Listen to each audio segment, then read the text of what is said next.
তার আগে অনেকগুলো অফিসার চলে গেছে। আমরা যখন আমি এখানে ঘুরঘুর করতেছি, আমাকে ভাই দায়িত্ব দিয়ে গেছে তুমি এখানে থাকো, এখানে থাকো। তারপরে আমি এখানে ঘুরঘুর করতেছি, আমাকে কতগুলো অফিসার আমাকে ঢুকতে দিতেছে না। আমি দেখতেছি ওনারা যার যার মতো, মানে লুটের জিনিস যেরকম এরকম যার যার সিস্টেম মতো শেষে কেউ এদিকে সরাচ্ছে, কেউ ওদিকে সরাচ্ছে, কেউ টাকা কোনো ছোট ছোট ব্যাগ করতেছে। তারপরে একটা বড় এত বড় একটা বিটকিস 1 টাকা ভরলো 1000 টাকার নোটগুলো। তারপরে দুই বস্তা 1000 টাকার নোট।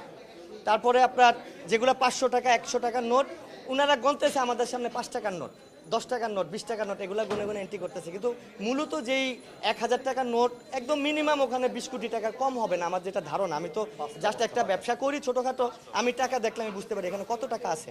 তো মনে করেন যে ওখানে পরে 20 কোটি টাকার উপরে। তো ওনাদের যে অফিসার প্রথমে আসে আমি দেখছি 20-25 জন অফিসার, 20-25 জন অফিসার দেখে আমি করলাম। পরে দেখি যে পটাপট আমাদেরকে যখন ভিড় দেখতেছে ওনারা পটাপট আস্তে আস্তে কমে গেল। কি ব্যাপার, এটা অফিসাররা যখন তারা ওনারা কমবে কেন? ওনারা তো এখানে থাকবে, অফিসারদের দায়িত্ব এটা, টাকাটা পুরা মানে পুরা টাকাটা। আমি বলতেছি আমার সামনে টাকাগুলো আপনারা ভরেন, গনে গনে বান্ডিলগুলো ভরেন, ঠিক আছে, বান্ডিলগুলো গনে গনে ভরেন আমার সামনে। ওনারা আমারে এই তুমি কে এই মেয়ে, আমি বলছি আমি আপনাদেরকে আমরা ডেকে আনছি, আমাদের দায়িত্ব এটা, জনগণের টাকা এটা, আমাদের সামনে আপনারা বান্ডিলগুলো গনে গনে বস্তার ভিতরে ভরেন, করেন। আপনারা বড় বিটকিস ভরতেছে, এরকম ছোট ছোট পোল্টা ভরতেছে, মানে কি বস্তা আছে, বস্তার ভিতরে আমাদের সামনে গনেন, যেটা নিয়ম। সাংবাদিক থাকবে, জনগণ থাকবে, পুলিশ থাকবে, সবার সামনে টাকাগুলো এন্ট্রি করবে। ওনারা ওনাদের মতো করে সিস্টেম করতেছে, আমাদেরকে ঢুকতেই দিচ্ছে না, এমন অবস্থা। প্রথম পরিচয় দিচ্ছে আমরা দুদুকে, দ্বিতীয় ওই গ্রুপটারে জন বললাম দুদু করিলে আপনার সাথে পুলিশ কোথায়, আপনার কোটি কোথায়, তাহলে আপনার একটা জব্দ তালিকা নিচ্ছেন, তখনই অনেকে বাইরে হয়ে যাচ্ছে অনেকে। তারপরে যখন সিটিডিবির অফিসার উনি বললো আমি সিটিডিবি ডিসি, উনি নাম বলেন, নাম্বার বলেন, বলতে বলতে ওনার অনেক লোক কমে গেছে। তখন উনি বলতেছে যে আমরা ওটা রেড করবো, দেখেন প্লিজ অন্য বাহিনী বা অন্য মিডিয়া সংস্থা কাউকে জানেন না, তাহলে আমাদের অপারেশনের প্রবলেম হবে। কিন্তু অপারেশনে সেনাবাহিনী ইনভলভ হলে মিডিয়া প্রবলেম হবে কেন? ডাউট হয়েছে, আমি দ্রুত নিচে নাইমা আগে সেনাবাহিনীতে নক করছি, তারপরে মিডিয়াতে নক করছি।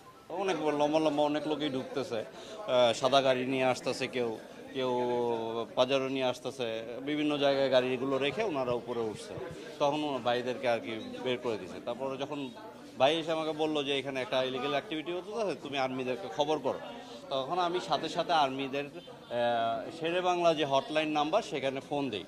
ফোন দেওয়ার 15 মিনিট থেকে 20 মিনিটের মধ্যে ওনারা চলে আসে আদাবর থানার সামনে। আমি ওইখান থেকে তাদেরকে নিয়ে এখানে আসি। আসার পরে ওনারা ঢুকছে, কথা বলতেছে, ওনাদেরকেও কি বুঝাইলো কি বলতেছিল, বললে ওনারাও বাইরে চলে যাচ্ছিল। যখন মিডিয়া আপনারা চলে আসলেন তারপরে ওনারা আবার আসছে, তবে ওনারা নিচেই ছিল।